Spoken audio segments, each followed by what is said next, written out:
मेरा नाम रेणुका है। चारों तरफ शादी का माहौल छाया हुआ था। घर में खुशियां ही खुशियां थीं। घर को बिल्कुल दुल्हन की तरह सजाया गया था। बच्चे इधर उधर खेल रहे थे। लड़कियां मेहंदी लगवाने में बिजी थीं। आखिरकार कल सुबह बारात लेकर निकलना था। प्रज्ञा चोपड़ा जी मेहमानों से बार बार पूछ रही थी, आप लोगों ने खाना खाया या नहीं? क्योंकि कुछ दूर के मेहमान पहले से ही घर में रुके हुए थे। घर में चारों तरफ रौनक थी। एक तरफ लड़की गाना बजाकर पार्टी कर रहे थे, तो दूसरी तरफ कुछ लड़कियां फोटोज क्लिक कर रही थी। हलवाई मिठाई बना रहे थे। नौकरानी किचन में चाय बना रही थी। सर्दियों के दिन थे, रात का टाइम था। मेहमानों को चाय की तलब लग रही थी। बूढ़े बुजुर्ग मेहमान एक तरफ बैठे हुए खूब बातें कर रहे थे। अगले दिन सुशील की बारात जाने वाली थी। सुशील भी अपनी शादी के लिए बहुत ज्यादा एक्साइटेड था। उसकी शादी मुग्धा के साथ होने जा रही थी। सुशील की 3 बहनें थीं, भावना, गौरी, निशा। तीनों ही बहनें अपने भाई की शादी एंजॉय करने के लिए अपने मायके आई हुई थीं। सुबह उन्हें अपने भाई के सर पर सेहरा बांधना था।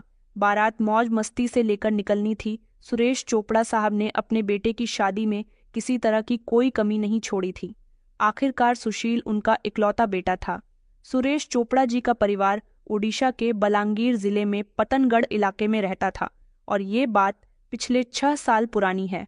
साल 2018 में चोपड़ा परिवार में खुशियों के दिन आए थे। घर के सबसे बड़े सदस्य सुरेश चोपड़ा जी, जो कि एक कॉलेज में प्रोफेसर की नौकरी किया करते थे, उनकी पत्नी प्रज्ञा चोपड़ा जी एक सरकारी स्कूल की प्रिंसिपल थीं। उनका इकलौता बेटा सुशील चोपड़ा, जो एक सॉफ्टवेयर इंजीनियर था और बेंगलुरु में नौकरी किया करता था, वो पिछले 5 साल से बेंगलुरु में रह रहा था। सुरेश चोपड़ा जी की सबसे बड़ी बेटी भावना की शादी हो चुकी थी और सबसे छोटी बेटी निशा की भी शादी हो गई थी, जबकि गौरी दूसरे नंबर की बेटी थी। गौरी के पेरेंट्स उसकी शादी करवाना चाहते थे, मगर उसे अभी पढ़ाई करनी थी। छोटी बहन निशा का रिश्ता आया तो माता पिता ने उसकी शादी भी कर दी थी। सभी बहनों से सबसे छोटा भाई था सुशील चोपड़ा। तीनों ही बहनों को अपने भाई की शादी का बहुत अरमान था। गौरी फॉरेन कंट्री में पढ़ाई कर रही थी। सुरेश चोपड़े जी की माँ भी उनके साथ रहती थी, जिनकी उम्र 62 वर्ष थी। घर में सब लोग बहुत खुश थे, क्योंकि अब तक घर में बेटियों की तो शादी हो चुकी थी, लेकिन बेटी की शादी पहली बार होने जा रही थी। एक ही बेटा था। सब लोग उसी की शादी में अपने अपने सारे अरमान पूरे कर लेना चाहते थे। उसका रिश्ता बड़े शौक के साथ मुग्धा के साथ शादी से 7 महीने पहले तय हुआ था। मुग्धा बहुत सुंदर थी। मुग्धा को प्रज्ञा जी ने अपनी दोस्त की पार्टी में देखा था, जहां पर मुग्धा अपने परिवार के साथ इनवाइट थी। मुग्धा भी काफी पढ़ी लिखी थी। वो भी अपने माता पिता की इकलौती बेटी थी और एक अमीर फैमिली से बिलोंग करती थी। हालांकि चोपड़ा परिवार में सभी लोग वर्किंग थे, सभी अच्छा खासा कमाते थे। उनके यहाँ भी किसी चीज की कोई कमी नहीं थी। इनका पूरा परिवार एक शरीफ खानदान था। प्रज्ञा चोपड़ा को अपने बेटे सुशील चोपड़ा के लिए मुग्धा बहुत पसंद आ गई थी। इसीलिए उन्होंने अपने बेटे का रिश्ता मुग्धा के साथ तय करने का फैसला किया। वो उसके घर रिश्ता लेकर चली गई थी। मुग्धा के घर वालों को सुशील बहुत पसंद आया था। चोपड़ा परिवार भी उनको अच्छा लगा था, इसलिए उन्होंने अपनी बेटी की शादी सुशील चोपड़ा के साथ करने का फैसला कर लिया था और पूरे 7 महीने के बाद अब उन दोनों की शादी होने वाली थी। उन दोनों का रिश्ता 7 महीने तक लगा रहा था। इसी बीच वो दोनों आपस में एक दूसरे को अच्छी तरह से जान पहचान गए थे। उन दोनों की सगाई भी हुई थी। सुशील और मुग्धा की एक दूसरे के साथ बातचीत भी होती रहती थी। सब कुछ बिल्कुल ठीक चल रहा था। वक्त गुजरता जा रहा था और फिर शादी का वक्त भी आ गया था। 11 जनवरी 2018 को मुग्धा और सुरेश चोपड़ा की शादी का दिन आ गया था। बारात बहुत धूमधाम के साथ मुग्धा कपूर के घर पहुंची थी। मुग्धा के पिता शरीफ इंसान होने के साथ साथ बड़ी सी फैक्ट्री के मालिक भी थे। शादी की सारी रस्में हो चुकी थीं। मुग्धा ने भी अपनी पढ़ाई फौरन से कंप्लीट की थी। उसके माता पिता ने उसकी शादी में कोई कमी नहीं छोड़ी थी। बेटी को ढेर सारा दहेज देने के साथ साथ ढेर सारे जेवरात भी दिए थे। सुशील की तीनों बहनें बहुत खुश थीं। बारात वापस आने के बाद बड़ी खुशी खुशी उन तीनों ने अपनी भाभी का स्वागत किया था। मुग्धा भी इस घर में आने के बाद बहुत खुश थी। आखिरकार मुग्धा को सुशील से मोहब्बत हो गई थी। उन दोनों ने अपनी जिंदगी की शुरुआत कर दी थी। घर में जो मेहमान रुके हुए थे, अगले दिन रिसेप्शन होने के बाद उन्होंने भी एक एक करके अपने घर जाना शुरू कर दिया था। घर से अब धीरे धीरे मेहमान कम होने लगे थे। घर में बेटियां थीं जिन्होंने रौनक लगाई हुई थी, मगर अब वो भी अपने ससुराल जाने की तैयारी कर रही थी। जिंदगी धीरे धीरे रूटीन पर आने वाली थी। नई नवेली दुल्हन के घर में आ जाने से घर वाले बहुत खुश थे। जितने भी गिफ्ट्स आए थे वो भी खोल लिए गए थे। शादी की थकावट बहुत हो गई थी। सब लोग अभी अपने अपने कामों पर नहीं गए थे और घर में ही रहकर ही अपनी थकान उतार रहे थे। गौरी अपने जाने की तैयारी कर रही थी, जबकि निशा भी अपने ससुराल जाने की तैयारी कर रही थी। भावना जी अब भी और अपने मायके में रुकना चाहती थी, क्योंकि उनका घर करीब में ही था। निशा की ससुराल दूर थी। गौरी को फौरन जाना था। 2 दिन और आराम करने के बाद गौरी एयरपोर्ट पर चली गई थी। गौरी को एयरपोर्ट तक छोड़ने के लिए सुरेश चोपड़ा जी चले गए थे और वो गौरी को एयरपोर्ट तक छोड़कर घर वापस आ गए थे। गौरी, जो कि घर से निकल चुकी थी, निशा अपने पति और बच्चों के साथ रेलवे स्टेशन अपने ससुराल जाने के लिए निकल चुकी थी। घर में अब ज्यादा मेहमान नहीं बचे थे। जो मेहमान थे वो भी जा चुके थे। धीरे धीरे घर खाली होने लगा था। कुछ दिन और गुजरने के बाद सब लोग सोचते हैं कि अब थकान काफी हद तक खत्म हो गई है, इसलिए अपने अपने कामों पर जाना बेहतर रहेगा। इसलिए सब लोग अगले ही दिन से अपनी अपनी ड्यूटी ज्वाइन करने का सोच लेते हैं। नई नवेली दुल्हन बीच में 1-2 बार अपने मायके होकर आ गई थी।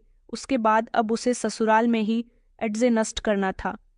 दादी, जो कि बीमार रहती थी और ज्यादातर अपने कमरे में ही होती थी, कभी उन्हें कोई काम होता या किसी से कोई बातचीत करनी होती या कमरे में पड़े पड़े उनका मन नहीं लगता, तभी वो अपने कमरे से बाहर आया करती थी। अगले ही दिन से सुरेश चोपड़ा जी ने भी अपनी ड्यूटी ज्वाइन कर ली थी और प्रज्ञा चोपड़ा जी ने भी अपनी ड्यूटी ज्वाइन कर ली थी और दोनों ही घर से निकल चुके थे। अब घर में केवल 3 लोग मौजूद थे।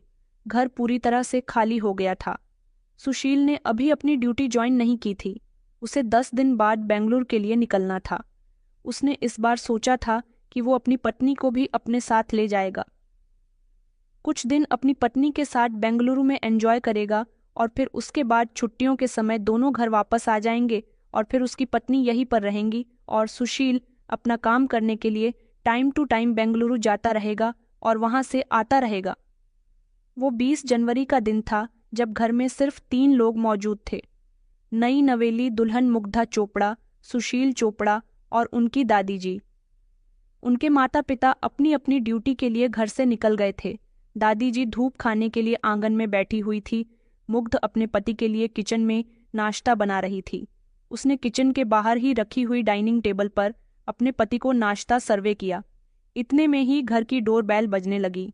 11 बजे के समय दोनों चौंक गए थे कि इस समय कौन आ गया है, क्योंकि ज्यादातर उनके यहाँ से मेहमान तो लगभग ही जा चुके थे और इतनी सुबह के समय तक ज्यादातर कोई नहीं आता था। सुशील उठकर खड़ा हुआ और दरवाज़ा खोलने के लिए निकल गया था। जैसे ही उसने दरवाज़ा खोला तो बाहर दरवाजे पर एक डिलीवरी बॉय खड़ा हुआ था। डिलीवरी बॉय ने सुशील को देखकर कहा कि सर, आपके लिए एक पार्सल आया है। सुशील चौंक गया था, क्योंकि उसने तो कुछ भी ऑर्डर नहीं किया था।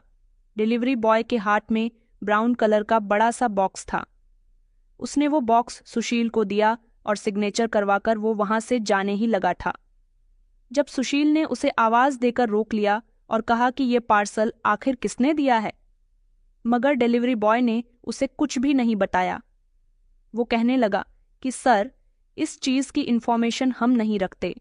पार्सल आपके हाथ में आ गया है, आप खुद ही पता कर लीजिए। ये कहकर डिलीवरी बॉय वहां से अपनी बाइक पर बैठ गया था और बाइक स्टार्ट करने के बाद चला गया था। सुशील ने दरवाजा बंद कर दिया था और वो बॉक्स को गौर से देखते हुए घर के अंदर चलता हुआ आ रहा था। इतने में ही दादी जी, जो कि आंगन में बैठी हुई थी, उन्होंने सुशील से कहा कि बेटा, इसमें क्या है। सुशील कहने लगा कि पता नहीं दादी, ये किसने भेजा है, हो सकता है मम्मी पापा का कोई पार्सल हो। फिर सुशील को याद आया कि अभी हाल फिलहाल में उसकी शादी हुई है, शायद किसी ने हमारे लिए शादी का गिफ्ट भेजा होगा। वो उस बॉक्स को लेकर घर के अंदर आ गया था और उस बॉक्स को खोलने की तैयारी कर ही रहा था जब मुग्धा भी उसके करीब आ गई और उसे पूछने लगी कि क्या हुआ सुशील, क्या खोल रहे हो। सुशील कहने लगा कि किसी ने पार्सल भेजा है, यही खोलकर देख रहा हूँ। मुग्धा भी वहीं अपने पति के साथ खड़ी होकर पार्सल पर ध्यान देने लगी। उन दोनों को पार्सल खोलते हुए देखकर दादी जी भी चलते चलते डाइनिंग टेबल पर आ गई थी और पास रखी चेयर पर बैठ गई थी, क्योंकि वो भी ये देखना चाहती थी कि पार्सल में क्या है। उस ब्राउन कलर के पार्सल पर लिखा हुआ था कि ये पार्सल रायपुर से आया है और किसी अंकित अहलूवालिया नाम के आदमी ने भेजा है। सुशील ने अपनी पत्नी की तरफ देखा और कहने लगा कि वैसे तो मैं किसी अंकित अहलूवालिया नाम के इंसान को जानता नहीं हूँ और ना ही मेरा कोई जानने वाला रायपुर में रहता है। बाकी इस पार्सल को खोल कर देख लेते हैं, आखिर पार्सल के अंदर क्या है। सुशील धीरे धीरे उस पार्सल को खोल रहा था। जैसे ही बॉक्स के ऊपर से पैकिंग हट गई और सुशील ने उस बॉक्स का रिबन ओपन करके बॉक्स का ढक्कन खोला, तभी वहां पर एक जोरदार धमाका हो गया था। ये धमाका इतना जोरदार था कि आसपास के लोगों के घर भी हिलकर रह गए थे। घर की खिड़कियों के कांच भी चूर चूर हो गए थे। घर में काफी हद तक नुकसान हो गया था। सुशील, सुशील की पत्नी और घर में मौजूद दादी जी, ये तीनों ही जो कि आसपास थे, ये तीनों ब्लास्ट होने के बाद बहुत दूर जाकर गिर गए थे। वो तीनों बुरी तरह से घायल हो गए थे। उन्हें बहुत जोरदार चोट लगी थी। इस खतरनाक धमाके की आवाज सुनकर पड़ोसी भी इकट्ठा हो गए थे। धीरे धीरे घर के बाहर भीड़ लगनी शुरू हो गई थी। आसपास के लोगों ने पुलिस और एम्बुलेंस को भी कॉल करके बुला लिया था। लोगों को लग रहा था कि शायद घर में सिलेंडर ब्लास्ट हुआ है, इसलिए इतना जोरदार धमाका हुआ है। लेकिन लोगों को ये नहीं पता था कि ये ब्लास्ट सिलेंडर फटने की वजह से नहीं हुआ था, बल्कि इनके घर एक पार्सल आया था। पार्सल के फटने से ये ब्लास्ट हुआ है। ये प्री प्लान बॉम्ब ब्लास्ट था।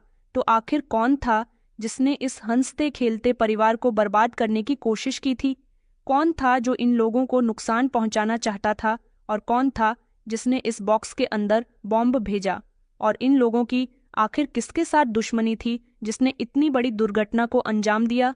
ये दुर्घटना होने के बाद वहां पर मौजूद सारे ही लोग शॉक्ड रह गए थे और सभी जानना चाहते थे कि आखिर क्या हुआ था और क्यों हुआ था और कैसे हुआ था। उधर सुरेश जी और प्रज्ञा जी को भी फोन करके घर बुला लिया गया था कि आपके घर पर ऐसे ऐसे दुर्घटना हो गई है। वो लोग घबरा गए थे और फौरन ही अपने घर के लिए निकल गए थे। जब वो लोग अपने घर में दाखिल हुए और घर की कंडीशन उन्होंने इतनी बिगड़ी हुई देखी, तो उनके तो होश उड़ गए थे और उनकी हालत रोने वाली हो गई थी। जैसे ही एम्बुलेंस आ गई तो मुग्धा और सुशील को भी एम्बुलेंस के जरिए अस्पताल भेज दिया गया और दादी जी को भी। लेकिन दादी जी की मौके पर ही मौत हो गई थी, मगर फिर भी उन्हें अस्पताल ले जाया गया। हो सकता है कि उनमें थोड़ी सी सांसें बाकी हों, वो अपनी जिंदगी और जी सकें। मगर अस्पताल ले जाने के बाद पता चला कि दादी जी इस दुनिया से चली गई, जबकि मुख और सुशील गंभीर अवस्था में अस्पताल में पड़े हुए थे। उनका इलाज शुरू कर दिया गया था। वो दोनों बुरी तरह से झुलस गए थे और उन दोनों को सीरियस चोट भी आई थी। मुग्धा का तो चेहरा और हाथ बुरी तरह से झुलस गए थे। नई नवीली दुल्हन जो इस तरह के हादसे का शिकार हुई थी, उसकी तकलीफ का अंदाज़ा शायद आप यहाँ भी नहीं लगा सकते कि वो कितनी बड़ी तकलीफ से गुजरी थी। पुलिस भी वहाँ पर आ गई थी। पुलिस का आना वैसे भी बहुत ज़रूरी था, क्योंकि सुरेश चोपड़ा जी की मां का मौके पर ही देहांत हो चुका था। लेकिन मुग्धा और सुशील अभी भी जिंदा थे, इसलिए उनसे जांच पड़ताल भी करनी थी। लेकिन इलाज के दौरान सुशील की भी मौत हो गई। ये एक बहुत ही दुखदायक खबर थी कि एक नई नवेली दुल्हन इंजर्ड होने के साथ साथ विधवा भी हो चुकी थी। अब अगर कोई बचता है तो वो है सुशील की पत्नी मुग्धा। वो हालांकि बुरी तरह से जख्मी थी, लेकिन जिंदा थी। मगर उसकी हालत इतनी सीरियस थी कि वो कुछ भी बताने के लायक नहीं थी। पुलिस ने अपनी इन्वेस्टिगेशन स्टार्ट कर दी थी। पुलिस ने किचन में जाकर भी सारी जांच पड़ताल कर ली थी, जिसके जरिए उन्हें पता चला था कि यहाँ पर कोई सिलेंडर ब्लास्ट नहीं हुआ था, क्योंकि घर का सिलेंडर तो उन्हें सही सलामत मिला था। फिर पुलिस ने मजबूरन स्पेशल बॉम्ब स्क्वाड की टीम को बुला लिया था, जो सारी जांच पड़ताल करने के बाद पुलिस को बताते हैं कि इस घर में एक प्री प्लांट बॉम्ब ब्लास्ट किया गया है, क्योंकि वहां से उनको कुछ ऐसे केमिकल्स के सैंपल मिले थे जिससे साफ पता चल रहा था कि बॉम्ब ब्लास्ट हुआ है। ऐसे केमिकल बॉम्ब बनाने के लिए किए जाते हैं, और इसके बाद पुलिस को ये कंफर्म हो गया था कि प्री प्लान बॉम्ब ब्लास्ट था। अब सवाल ये पैदा होता है कि आखिर ये सब किसने किया था? पुलिस सबसे पहले मुग्धा का बयान लेना चाहती थी, लेकिन मुग्धा ऐसी कंडीशन में नहीं थी कि इन लोगों को अपना बयान दे सकती। वो तो कुछ बोलने की स्थिति में थी ही नहीं। उसके बाद पुलिस ने आसपास के सीसीटीवी कैमरा की फुटेज चेक करना शुरू की।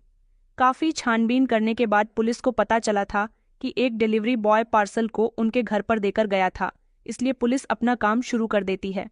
पुलिस ने डिलीवरी बॉय की तलाश करनी शुरू कर दी थी कि आखिर करियर बॉय किस करियर कंपनी का था। इस तरह इस केस को चलते चलते 1 हफ्ते का टाइम बीत गया था। जांच करने के बाद पुलिस को पता चला था कि ये करियर जिस कंपनी ने डिलीवर किया था उसका नाम स्काई किंग कंपनी था। पुलिस फौरन ही स्काई किंग कंपनी के ऑफिस पहुंच गई थी। जिस दिन चोपड़ा हाउस में ब्लास्ट हुआ था, पुलिस ने उस दिन की सारी करियर डिटेल्स निकलवाई। 1 हफ्ता गुजरने के बाद मुग्धा भी इस कंडीशन में आ गई थी कि पुलिस को अपना बयान दे सके, क्योंकि 1 हफ्ते में वो काफ़ी हद तक रिकवर हुई थी। मुग्धा ने भी पुलिस को बताया कि उस दिन स्काई किंग कंपनी की तरफ से एक करियर डिलीवर हुआ था और वो पार्सल सुशील अपने हाथ में लेकर अंदर तक आए थे। वो पार्सल रायपुर से किसी अंकित आहलूवालिया नाम से आया था। सुशील ने बताया था कि वो इस नाम के किसी भी व्यक्ति को नहीं जानते, मगर फिर भी उन्होंने पार्सल खोलकर देखना चाहा कि आखिर उन्हें क्या भेजा गया है। उन्हें लगा कि किसी ने उनके लिए शादी का कोई गिफ्ट भेजा होगा। वो उस पार्सल को खोलकर देख रहे थे, इतने में ही एक जोरदार ब्लास्ट हो गया था। मुग्धा का बयान सुनने के बाद पुलिस दोबारा से करियर कंपनी गई, क्योंकि इस करियर के बारे में तो पुलिस को जानकारी मिल ही गई थी। पुलिस ने डिटेल निकलवाई तो उनको पता चल गया था कि ये करियर रायपुर से आया था और किसी अंकित आहलूवालिया नाम के व्यक्ति ने इसे भेजा था। जब पुलिस ने इस नाम और इस एड्रेस को वेरीफाई किया तो पुलिस को पता चला था कि करियर भेजने वाले ने अपना नाम और एड्रेस गलत बताया था। इसके बाद पुलिस के हाथ कोई भी सफलता नहीं लगी थी। फिर पुलिस ने करियर कंपनी के सीसीटीवी कैमरा को भी खंगालने की कोशिश की थी। वहां पर भी उन्हें सीसीटीवी कैमरा की फुटेज में कोई ऐसा संदिग्ध व्यक्ति नहीं मिला था, क्योंकि इस करियर कंपनी के बाहर भी सीसीटीवी कैमरास ज्यादा नहीं थे। 1-2 कैमरे तो लगे हुए थे। ये चीजें ठीक से डिटेक्ट नहीं हो पा रही थीं। पुलिस को भी कुछ समझ नहीं आ रहा था। केस अभी भी वैसे का वैसा ही था। समझ नहीं आ रहा था कि ये ब्लास्ट किसने और क्यों करवाया था। इसके बाद पुलिस ने सुरेश चोपड़ा जी के दोस्तों, रिश्तेदारों से जांच पड़ताल निकालनी शुरू कर दी थी। उसके बाद पुलिस को पता चला कि इस परिवार का तो ना किसी से झगड़ा था और ना ही किसी से दुश्मनी थी। सुरेश चोपड़ा, सुशील चोपड़ा, प्रज्ञा चोपड़ा, बल्कि उनका पूरा ही परिवार बिहेवियर के बहुत अच्छे लोग थे। लेकिन इस पूछताछ में पुलिस को एक छोटा सा क्लू मिल गया था। जब सुरेश चोपड़ा की मां प्रज्ञा चोपड़ा ने पुलिस को बताया था कि मैं जैसे स्कूल में प्रिंसिपल की नौकरी करती हूँ, वहां पर कुछ दिनों पहले, मतलब के 2 साल पहले, एक व्यक्ति से उनका झगड़ा हुआ था और याद में कोई और नहीं बल्कि उन्हीं के स्कूल में पढ़ाने वाला एक इंग्लिश का टीचर था जिसका नाम भार्गव सिंह था। मुग्धा चोपड़ा जी ने पुलिस को बताया था कि किसी कारण मेरा भार्गव सिंह से झगड़ा हो गया था। ये झगड़ा कोई इतना बड़ा भी नहीं था, बस मामूली सी बात पर झगड़ा हुआ था। अब इतनी सी बात पर कोई भला कैसे किसी को बॉम्ब से उड़ा सकता है। लेकिन उसके बाद भी पुलिस ने भार्गव सिंह को अपनी हिरासत में ले लिया था और उनसे पूछताछ करने में जुट गई थी। हालांकि इस पूछताछ में भी पुलिस को कुछ हासिल नहीं हुआ था, लेकिन पुलिस फिर भी इस केस को फाइनल करना चाहती थी और इस केस में किसी तरह की कोई कमी नहीं छोड़ना चाहती थी। भार्गव सिंह की mobile location, CCTV footage, school की सारी चेक की गई थी तो पता चला था कि भार्गव सिंह ना तो किसी करियर ऑफिस गए थे और ना ही उधर ही उनकी मोबाइल लोकेशन दिखाई दे रही थी। इस तरह भार्गव सिंह पुलिस के शक के दायरे से बाहर हो गए थे। पुलिस ने उनको छोड़ दिया था। इसके बाद पुलिस ने मुग्धा और सुशील के मोबाइल की लोकेशन और कॉल रिकॉर्डिंग निकलवाई थी। इस कॉल डिटेल्स में पुलिस को एक अननोन मोबाइल नंबर दिखाई दिया था। पुलिस ने इन अननोन नंबर के ऑनर की तलाश करना शुरू कर दी थी। जल्द ही पुलिस को पता चल गया था कि ये नंबर मुग्धा के कॉलेज में साथ पढ़ने वाले एक लड़के का था। उसने मुग्धा और सुशील की शादी होने से कुछ दिन पहले सुशील के नंबर पर एक कॉल की थी और सुशील से कहा था कि तुम मुग्धा से शादी मत करो। आखिर उसने ऐसा क्यों कहा? क्या वो उन दोनों को अलग करना चाहता था, इसलिए उसने बॉम्ब ब्लास्ट करवाया? क्या वही था जिससे उन दोनों की खुशियां देखी नहीं गईं। इस हिसाब से तो पुलिस का पूरा शक यही था कि यही लड़का अपराधी हो सकता है, इसलिए पुलिस ने इसके साथ पूछताछ करनी शुरू कर दी थी। लेकिन उसने पुलिस को यही बताया था कि मैं मुग्धा को कॉलेज के टाइम से ही पसंद करता था, मगर मैंने ऐसे कुछ भी नहीं किया। मैंने तो बस मुग्धा की शादी से पहले सुशील को फोन करके ये कहा था कि वो मुग्धा से शादी न करे, क्योंकि अगर सुशील मुग्धा से शादी न करता तो वो मेरी हो जाती। मेरे अंदर इतनी भी हिम्मत नहीं है कि मैं उन लोगों को बॉम्ब से ही उड़ा दूं। लेकिन फिर भी पुलिस को उस लड़के की बातों पर यकीन नहीं हो रहा था। इसके बाद पुलिस के पास और कोई क्लू भी नहीं था, इसीलिए पुलिस ने कोर्ट से परमिशन लेकर इस लड़के का पॉलीग्राफिक टेस्ट करवा लिया था। पॉलीग्राफिक टेस्ट करवाने के बाद भी पुलिस को यही पता चला था कि इस लड़के ने पुलिस को जो कुछ भी बताया है वो सब कुछ सच है। इसका मतलब साफ साफ यही था कि ये लड़का मुग्धा को पसंद तो करता था। इसने उन दोनों की शादी तुड़वाने के लिए सुशील को फोन भी किया था, लेकिन इस पूरे हत्याकांड में इसका कोई भी हाथ नहीं है। इस केस में पुलिस ने अब तक 100 से ज्यादा लोगों से जांच पड़ताल कर ली थी, लेकिन अभी तक पुलिस के हाथ कुछ भी नहीं लग रहा था। और इसी के तहत उड़ीसा सरकार फैसला करती है कि इस केस को क्राइम ब्रांच के हाथों सौंप दिया जाए, और इस तरह इस केस को क्राइम ब्रांच को ट्रांसफर कर दिया गया था।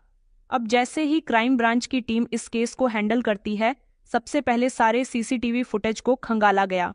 उसके बाद फिर से उन सभी लोगों को एक एक करके जांच पड़ताल के लिए बुलाया, जिनसे पहले ही उड़ीसा पुलिस जांच पड़ताल कर चुकी थी। अब ये इंटेरोगेशन थोड़ी सी मुश्किल होने वाली थी, क्योंकि अब केस सीबीआई के पास पहुंच चुका था। पुलिस के मुकाबले सीबीआई वालों के सवाल जवाब थोड़े तीखे थे और उनके पूछताछ करने का तरीका भी सख्त था। अभी ये इन्वेस्टिगेशन चल ही रही थी कि तभी उड़ीसा पुलिस को एक लेटर मिला था। पोस्ट के जरिए उड़ीसा पुलिस थाने में एक लेटर आया था, जिसमें साफ साफ शब्दों में लिखा हुआ था कि आप आम लोगों को परेशान करना बंद कर दीजिए। इस केस में बेंगलुरु के 3 लोगों का हाथ है, जिसके साथ सुशील चोपड़ा ने करोड़ों की धोखाधड़ी की थी। आप आम लोगों को और निर्दोष लोगों को परेशान करना बंद कर दीजिए और बेंगलुरु जाकर वहां पर जांच पड़ताल कीजिए। इस केस की छानबीन आपको बेंगलुरु में ही करनी चाहिए। इस लेटर को उसी ने लिखा था जो इस केस से पुलिस का ध्यान भटकाने की कोशिश कर रहा था, लेकिन ये लेटर ही पुलिस के लिए सबसे बड़ी सफलता साबित हुआ था।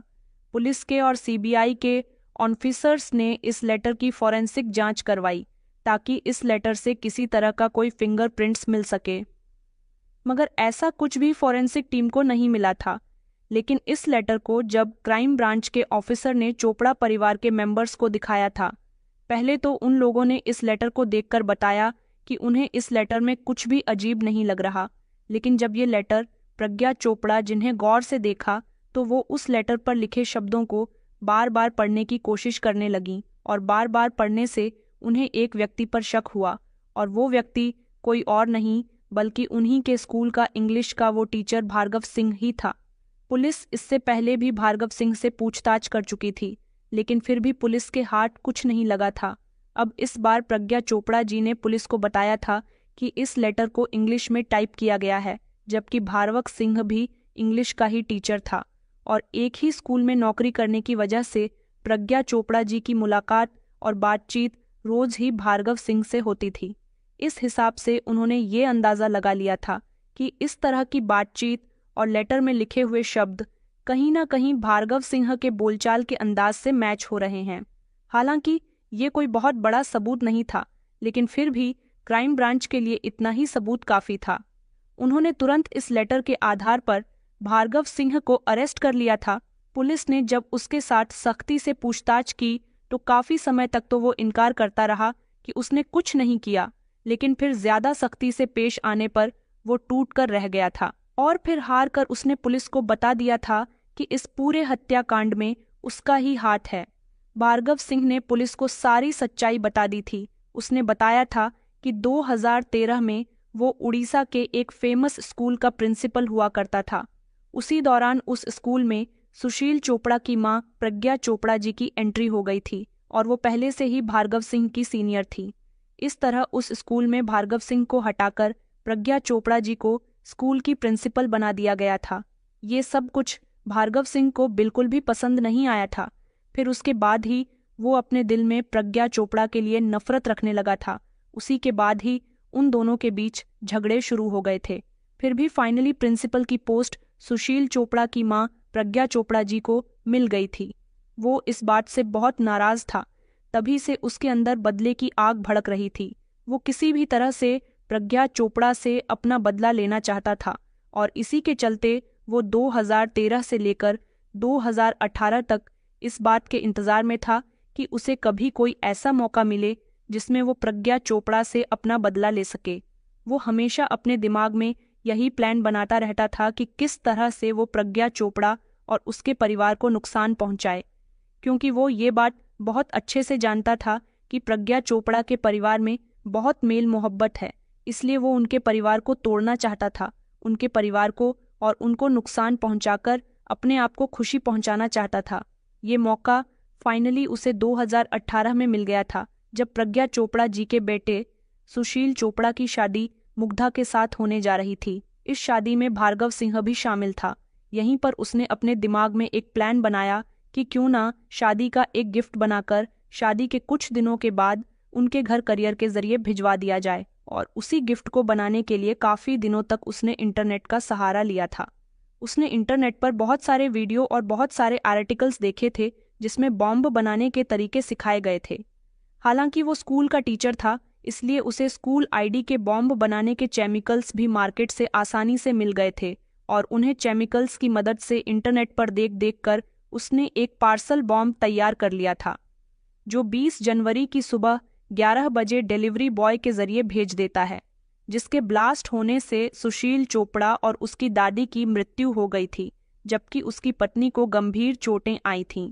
भार्गव सिंह ने पुलिस को बताया था कि उसने इस पार्सल को बनाने के बाद अपना डेली रूटीन भी चालू रखा था ताकि किसी को उस पर शक ना हो। स्कूल से घर आने के बाद उसने अपना मोबाइल ही घर छोड़ दिया था ताकि उसकी मोबाइल लोकेशन चेक ना की जाए। इसलिए वो ऑटो रिक्शा लेकर रेलवे स्टेशन गया और उसने वहां पर अपने चेहरे को अच्छी तरह से कवर कर लिया।